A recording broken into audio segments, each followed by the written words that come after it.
예, 한판 브리핑 김수민 평론가와 함께하겠습니다. 어서 오십시오. 네, 반갑습니다. 자, 월드컵 얘기부터 해보죠. 대한민국과 가나의 경기 2대1로 승리를 대부분 예측했는데 자, 2대3으로 아깝게 석패했군요. 네, 어젯밤 10시에 시작된 월드컵 H조 2차전이었죠. 전반 24분, 34분 가나가 연이어 득점을 했습니다. 후반전에 한국팀이 추격을 시작했는데요. 예. 후반 13분에 이강인의 크로스를 조규성이 헤딩골로 연결시켰고 3분 뒤에는 후반 16분경에 김진수의 크로스를 조규성이 또다시 헤더골로 연결시켰습니다. 예. 한국 월드컵 사상 최초로 한 경기 2득점 멀티골을 조규성 선수가 기록을 했고 헤더 멀티골도 최초가 되겠습니다. 헤딩 그러면 2개 넣었다. 그렇습니다. 하지만 후반 23분 가나의 모하메드 쿠두스가 결승골을 넣어서 2대3이 되었는데요. 예. 인저리 타임 10분이 주어졌는데 끝나갈 무렵에 코너킥을 한국팀이 얻었지만 심판이 종료 휘슬을 불었습니다. 벤투 감독이 이에 강하게 항의하다가 주심에게 레드 카드를 받았거든요. 예. 3차전에는 경기장 벤치에 앉을 수 없게 됐습니다. 따라서 세르지우 코스타 수석 코치가 3차전을 지휘를 하게 됐습니다. 스포츠 채널 ESPN이 축구 통계 지표 사커 파워 인덱스로 16강 진출에 대한 예상 자료를 내놨는데요. 예. 한국의 16강 진출 확률은 39%에서 9%로 떨어졌습니다. 우루과이는 57%에서 49%로 하락했고요. 한국을 이긴 가나는 17%에서 42%로 상승을 했습니다. 포르투갈은 2승을 거뒀기 때문에 16강 진출이 확정됐습니다. 예, 포르투갈만 굉장히 여유로운 상황이 됐고 저희는 9%군요. 자, 그렇다면 아예 없는 건 아니고 가능성은 있다는 얘기죠. 네, 현재로서 2차전까지 성적을 보면 1위 포르투갈 승점 6점, 2위 가나 승점 3점, 그리고 한국과 우루과이가 승점 1점입니다. 가나를 제치고 2위를 해야 되는데요. 한국이 오는 토요일 0시, 그러니까 금요일 기준으로 24시입니다. 예. 이때 열리는 포르투갈전에서 무조건 이겨야 됩니다. 한국이 이긴다고 전제를 하고 나서 가나 대 우루과이 승부 결과에 따라서 결정이 되는데요. 예. 가나가 우루과이한테 이기게 되면은 가나는 2승 1패 승점 6점이 되기 때문에 한국이 따라잡을 수가 없게 됩니다. 포르투갈을 이겨도 우리가. 그렇습니다. 예. 그렇기 때문에 가나가 이기면 한국은 탈락이다라고 봐야 되고요. 그리고 한국이 포르투갈을 이겼는데 우루과이와 가나가 비기게 될 경우 한국과 가나는 1승 1무 1패 승점 동률이 되는데 현재 가나가 득실차 0점, 득점 5점이거든요. 예. 한국은 득실차 마이너스 1점, 득점 2점입니다. 쉽게 얘기해서 한국은 많이 넣거나 크게 이겨야 된다. 이 경우는 가나가 만약에 우루과이하고 0대 0으로 비기더라도 한국은 2점 차로 포르투갈한테 이기거나 1점 차로 이겨도 3대 2로는 이겨야 된다라는 결론이 나옵니다. 많이 넣어야 되네요. 일단 골을. 그렇습니다. 그리고 이제 우루과이가 이기게 되면 어떻게 되느냐? 한국과 우루과이가 1승 1무 1패로 동률을 이루는데요. 예. 현재 한국은 골 득실차 마이너스 1, 우루과이는 마이너스 2입니다. 그리고 득점은 한국이 2점이고 우루과이 0점입니다. 좀 유리하기 때문에 만약에 한국이 1대 0으로 포르투갈한테 이기게 될 경우는 우루과이는 3대 1로 가나를 이겨야 됩니다. 종합적으로 봤을 때 우루과이가 가나한테 이기고 근데 적게 득점하면서 작은 차이로 이기는 것이 한국에게 가장 유리한 시나리오가 되겠습니다.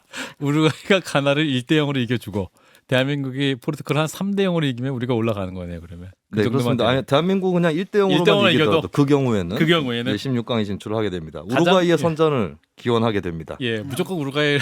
근데 지나친 선전은 기원하지 않습니다. 적당한 선전을. 진작하니 어제 어떻게 보셨어요? 실제로는 사실은 옆집이 마침 집을 비우는 바람에 제가 못 봤습니다. 왜냐하면 제가 이제 시간을 뭐 딱 챙겨가지고 보지는 않거든요. 옆집에서 이제 우와 하면 골이 들어간 거고 우와 하면은 결정적 찬스를 놓친 거고 우와 하면 먹은 거거든요. 네. 또 어제 아무 반응이 없더라고. 나가서 보셨구나 옆집이. 아니 그러니까 옆집에서 항상 TV로 보는데 소리가 예. 요란하거든요. 그래가지고 잊어버리고 있다가 생각나가지고 딱 보니까 이미 게임이 끝나고 졌더라고요. 예, 진작가님 안 봐서 졌어요. 자, 김 소장님.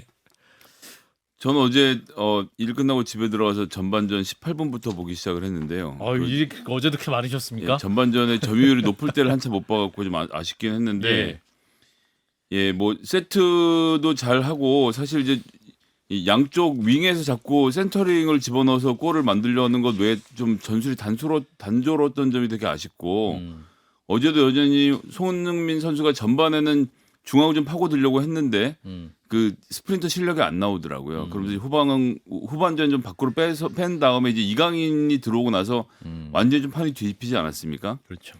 그렇다라고 해서 이강인을 뭐 또 90분을 다 뛰게 하는 것은 또 여러 가지 점에서 전력적 무리가 있다고 판단하는 것까지는 좋았는데 예. 가나가 잘하더라고요. 이게 음.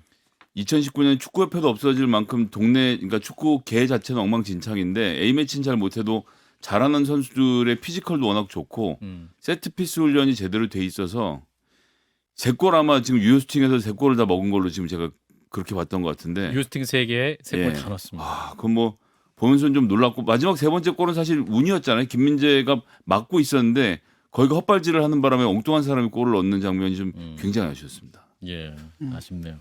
자, 포르투갈을 이겨야겠는데 이게 참 세 번째 전망도 자 김수민 평론가 우리 포르투갈과의 경기 전망 짧게 해주시죠. 일단 아까 제가 언급을 했던 ESPN 자료가 있는데요. ESPN 예, 한국 대 포르투갈 확률에 대해서 한국 승리 17%, 무승부 24%, 네. 패배 59%.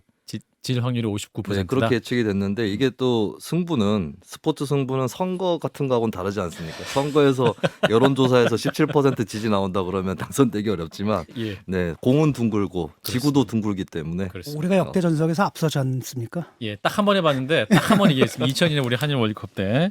지금까지 뭐 포르투갈에게 단 한 골도 허락한 적이 없는 대한민국 축구팀이기 때문에 뭐 저는 뭐 충분히 이길 수 있다라고 보고요. 이강인하고 황의조의 콤비를 좀 한번 믿어보겠습니다. 예. 자, 축구 얘기는 여기까지 하고 자 여기서 우리 사회에 있는 극한 갈등도 짚어야겠죠. 자, 화물연대 파업 얘기인데 자 오늘 정부가 시멘트업 종사자 업무 개시 명령을 발동했군요.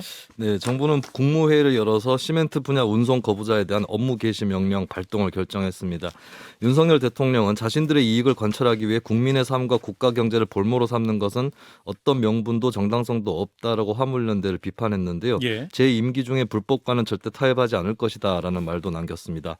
시멘트업을 업무 개시 명령으로 품목으로 정한 이유에 대해서 원희룡 국토부 장관은 피해 규모, 파급 효과 등을 종합적으로 고려해서 물류 정상화가 가장 시급하다고 판단했다라고 설명을 했습니다.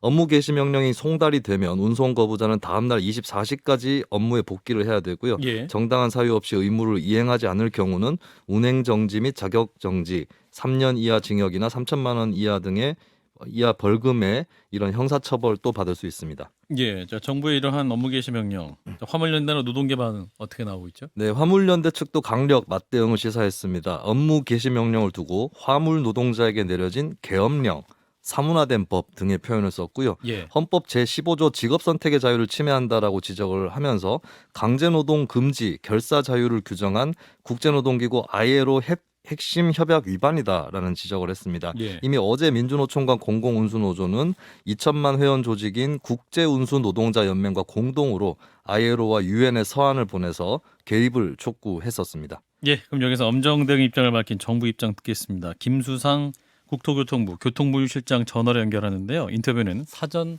녹음으로 진행했습니다. 예, 김수상입니다. 예, 자 예상대로 오늘 윤 대통령이 시멘트 분야 운송 거부자에 대해서 업무 개시 명령을 발동했습니다. 불법과는 절대 타협하지 않겠다라는 건데 불가피한 조치였을까요? 예, 그 화물연대가 집단 운송 거부한 지가 이제 6제가 되고 있는데요. 예, 이 관련해서 운송 거부로 이제 시멘트 같은 경우에는 건설 현장에 공사가 중단되기도 하고 건설업계에 심한 타격을 받고 있습니다.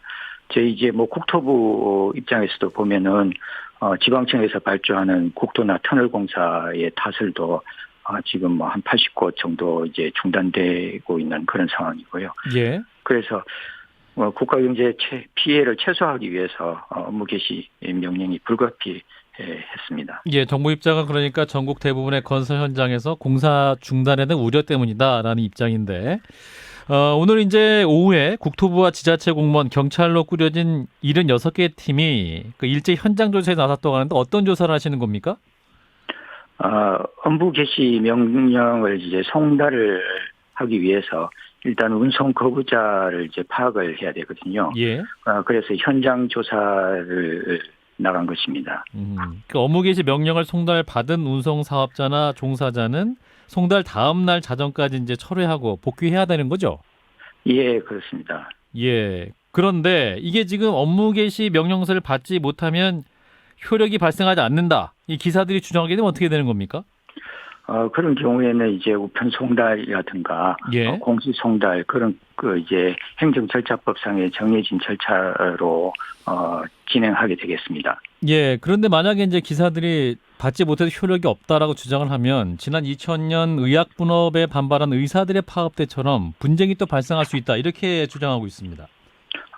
전혀 그때와는 이제 다른 상황입니다. 이제 그때는 바로 이제 공시 송달로 이제 들어갔던 부분이고요. 예. 지금 이제 저희가 추진하는 것은 주소를 파악해서 우편 송달이라든가 그런 노력을 같이 기울일 뿐만 아니라 예. 현장을 통해 가지고 이제 직접 전달하는 그런 노력도 이제 같이 하면서 충분히 이제 그 주소 파악을 위한 여러 가지 노력을 보이고 그 이후에 이제 공시 송달로 들어갈 것이기 때문에 예. 공시 송달의 효력이 충분히 인정될 것으로 보입니다. 오늘 오후에 이제 대통령의 추가 입장은 명분 없는 요구를 계속한다면 모든 방안을 대처하겠다라는 입장인데 여기서 말하는 모든 방안은 뭡니까, 실장님? 이게 그 행정처벌뿐만 아니라 예. 형사처벌도 이제 가능한 부분이고 이 부분에 대해서는 이제 불법 행위의 정도에 따라서는 또 형사처벌의 강도가 더 높아지는 그런 부분들이 있겠습니다. 예, 운행정지, 자격정지 등의 행정처분, 3년 이하의 징역, 3천만 원 이하의 벌금 등의 형사처벌을 받을 수 있다는 건데 화물연대에서는 이제 정부 논리에 모순이 있다고 주장하고 있습니다. 그러니까 정부에서는 화물기사들이 노동자가 아닌 자영업자고 화물연대는 노동조합으로 볼 수 없기 때문에 파업이 아니라 집단운송 거부라는 표현을 쓰고 있는데 이 업무 개시 명령은 화물기사들을 또 노동자로 보고 업무 복귀를 명령하는 셈이다. 이렇게 지적하거든요. 어떻게 답하시겠습니까? 그건 마땅치가 않습니다.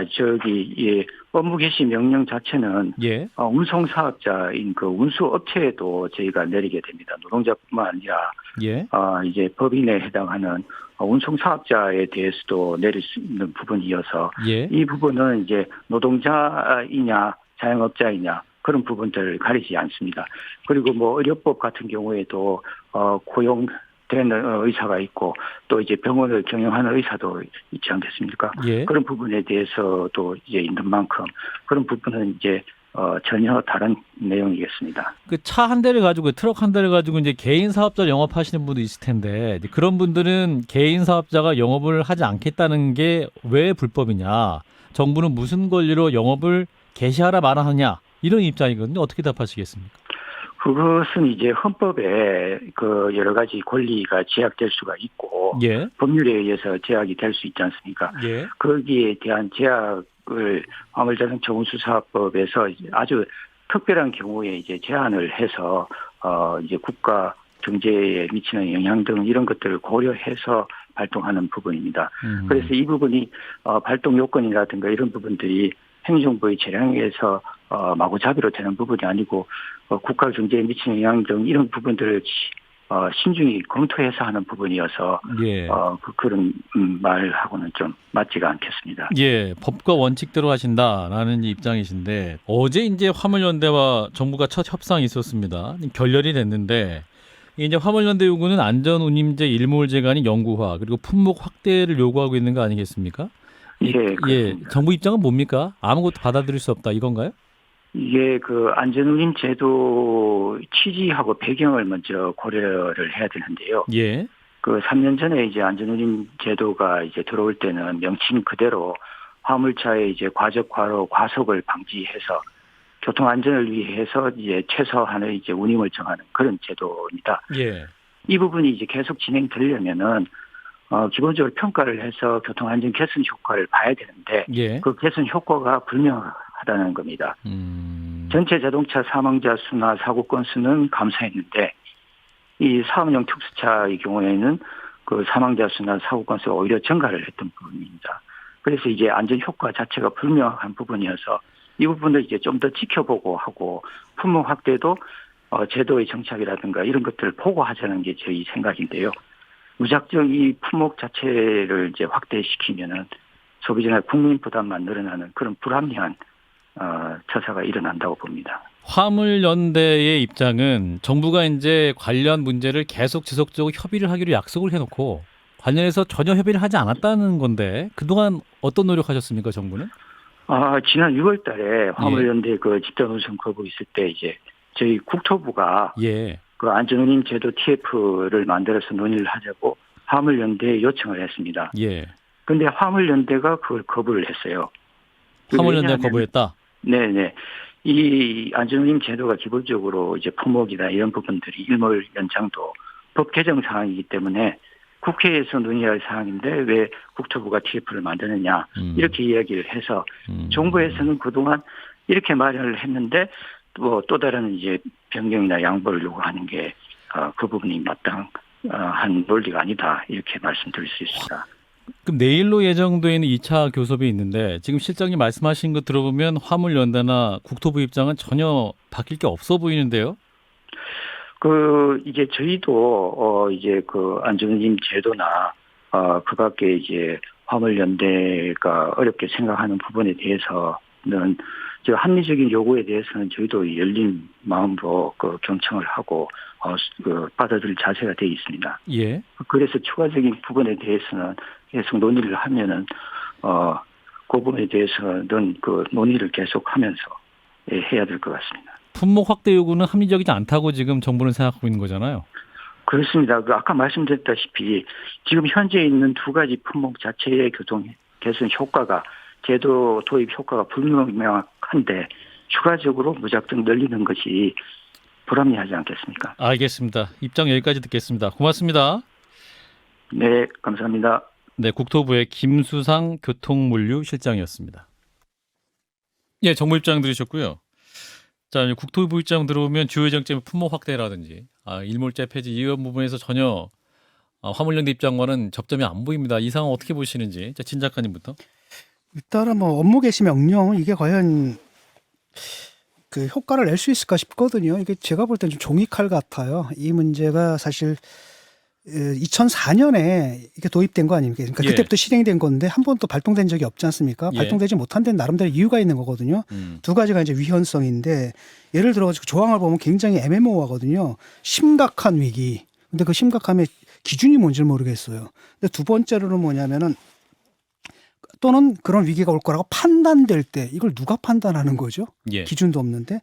세 번째로는 뭐냐면은 정당한 사유 없이 근데 그 사유를 또 어떻게 판단을 해요? 그래서 이런 것 때문에 사실 적용하기가 현실적으로 좀 이게 위헌성도 있고 적용하기 좀 힘든 데다가 예. 실효성 문제는 뭐냐면 이거 송달을 해야 되는데 그냥 안 받아버리면 그만이잖아요. 가족들한테 받지 말라고 얘기를 하고 그다음에 이제 또 뭐 공시를 한다라고 하는데 공시를 한다 하더라도 그 15일 걸린다 그러거든요. 예. 그러면 사실 뭐 파업 다 끝날 것 같고 그게 또 해보고 해가지고 15일인데 무슨 효과가 있을까 싶어요. 그래서 이거 좀 극단적인 조치인 것 같고 제가 볼 때는 좀 근본적인 대책이 좀 있어야 되잖아요. 사실 일몰제라는 것도 미봉책이거든요. 애도 예. 그거는 문제 진정한 해결이 아니라 사실은 그러니까 약간 진통제 좀 놓고 지나가자는 거잖아요. 근데 이제 다시 통증이 오니까 또 한 방 더 맞자라는 얘기잖아요. 그런 수준이 아니라 좀 사용자들 그다음에 화물 노동자들 그리고 정부가 함께 이 문제의 근본적인 해결책을 찾는 방법을 그로 나아가는 게 맞다고 봅니다. 예. 김 소장님. 지금이라도.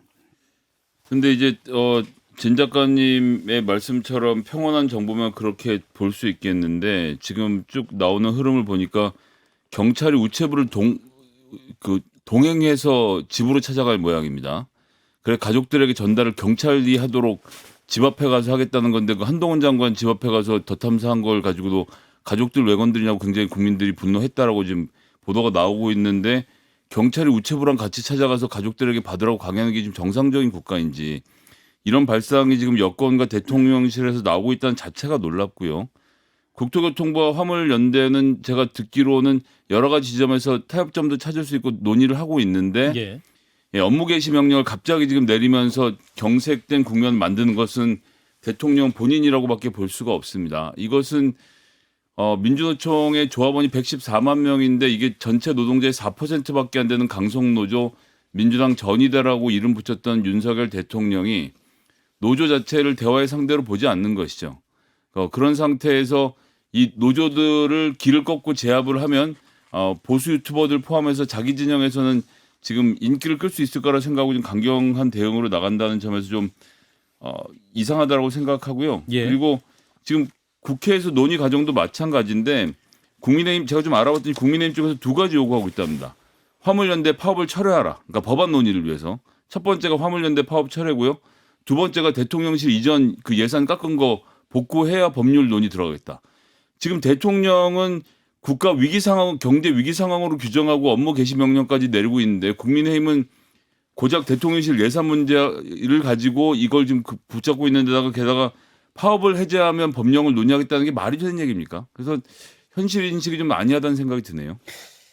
이제 이 사람들이 있죠. 약간 제가 볼 때 약간 이데올로기적인 부분이 좀 작동하는 것 같거든요. 국민의힘 정부 쪽에. 국민의힘. 왜냐하면 이 사람들 뭐라고 얘기냐면 민주노총 그다음에 지난 정권이 노조 편만 들어가지고 떼법천지를 만들었다 이런 서사가 있어요. 예. 이거 황당한 서사지만은 그 보수층 내에서는 굉장히 일반화돼서 사실로 받아들여지는 것 같아요. 예. 그러다 보니까 이걸 갖다 지금 때로 잡아야 된다. 근데 법과 질서를 세워야 된다. 이 논리거든요. 지금. 예. 그러니까 사실은 굉장히 그러니까 문제를 갖다가 해결한다라기보다도 어떤 보수 서사에 맞는 스토리텔링을 위한 행보다 이런 느낌이 좀 강하게 듭니다. 네, 자 김수진 평론가 일부 지역은 지금 물리적 충돌도 있는 것 같은데 지금 어떻게 지금 진행될까요? 현재 내일 네. 2차 뭐 타협도 그렇습니다. 있다고 하는데. 일단 그런데 좀 특이한 것은 이제 내일 원래 예정돼 있었던 화물연대와 국토부 간의 노정 간 교섭 일정 자체가 취소되지는 않았다라고 하는 거거든요. 그렇죠. 예, 거기에는 이제 물론 뭐 화물연대청에서 강력한 항의를 이 자리에서 할 것 같은데 그 교섭은 계속해서 살아 있다는 또 변수가 있겠고요. 또 한편으로 지금 화물 차주 일부가 선택하고 있는 방안이 업종 변경입니다. 예. 이게 시멘트 업종에 국한해서 내려진 업무 개시 명령이기 때문에 업종을 변경해서 이걸 명령을 피하겠다라고 하는 것인데 이걸 피할 수 있는 게 가능할지 이런 것들도 또 변수가 될 것으로 보입니다. 그리고 하나만 좀 더 지적하면 지금 오늘 대통령 담화하면서 대통령이 직접 민주노총을 민노총이라고 언급하셨어요. 보수 유튜브 좀 끊으십시오 진짜. 민노총이라는 단체는 없고요. 전국 민주노동조합 총연맹 줄여서 민주노총이라고 부릅니다. 상대방 조직에 대한 이름조차도 보수 유튜버들이 부르는 방식으로 민노총이라고 부르는 대통령을 저는 태어나서 처음 보거든요. 이렇게 천박한 노조에 대한 인식을 가지고 국정 운영을 제대로 하실지 정말 걱정이 태산입니다. 예. 자 대장동 얘기를 잠깐 하겠습니다. 남욱 변호사가 작년에 미국에서 귀국하기 전에 서울중앙지검 수사팀에게 불구속 선처를 약속받았다. 라는 진술을 했다는 보도가 있네요. 네, 조선일보의 단독 보도였는데요. 남욱 변호사는 어제 곽상도 전 국민의힘 의원의 뇌물수수 혐의 재판에 증인으로 출석을 했습니다. 예. 이 법정 모니터에 남욱 씨의 검찰 진술 조서가 떴는데요. 여기에 관련 진술이 나온다라는 내용의 보도였습니다. 여기에 따르면 수사팀은 작년 10월 남 씨 측 변호인에게 2차례 전화를 걸어서 정영학 회계사가 남욱 씨에게 책임을 모두 떠넘기려 한다. 유동규, 김만배, 최윤길 전 성남시의회 의장 그리고 성남시 공무원 1명 등 4명만 구속시키겠다라는 취지로 말을 했다는 겁니다. 예. 이 공무원 1명은 수사 도중 극단적 선택으로 사망했던 유한기 전 성남도시개발공사 개발사업본부장으로 알려지고 있는데요. 조선일보는 이 기사에서 실제 수사는 검찰이 말한 대로 흘러갔고 이재명 대표 등 당시 윗선으로 확대되지는 않았다라고 썼습니다. 자 이런 가운데 민주당 내부에서는 이제 서른 의원이 이재명 대표는 대표직을 사퇴한 후에 복귀를 해라라고 제안을 해서 좀 파장이 있네요. 네, 서른 의원은 어제 오후 KBS 라디오 주진우 라이브에 출연을 해서 김용전 민주연구원 부원장, 정진상 당대표실 정무조정실장을 두고 두 분이 나는 관련 없다 부인을 하는데 법원이 영장을 때린 걸 보면 꼭 그렇게 우리가 받아들일 수 있겠느냐라고 반문을 했습니다.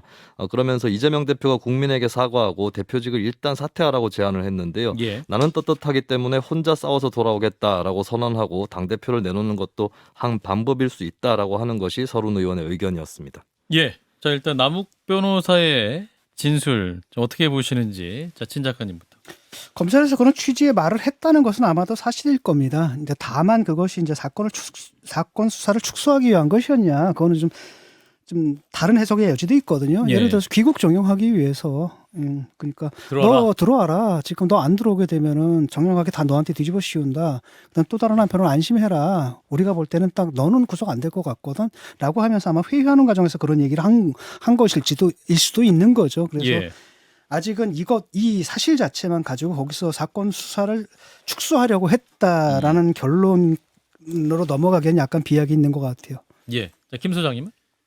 자, 이 등장하는 정영학, 남욱, 김만배 각각 역할을 보시면 정영학은 설계자, 남욱은 대장동에 땅을 산 사람, 김만배는 로비를 담당한 사람입니다. 그러니까 남욱 씨가 이재명 시장하고 직접 연결돼서 뭘 한 거는 없는 거예요. 남욱이 그래서 항상 나와서 하니까 나는 그렇게 들었다. 소위 말하는 이제 전문 증거만을 말하고 있기 때문에 실질적으로는 말한 사람이 입을 여는 게 중요하거든요.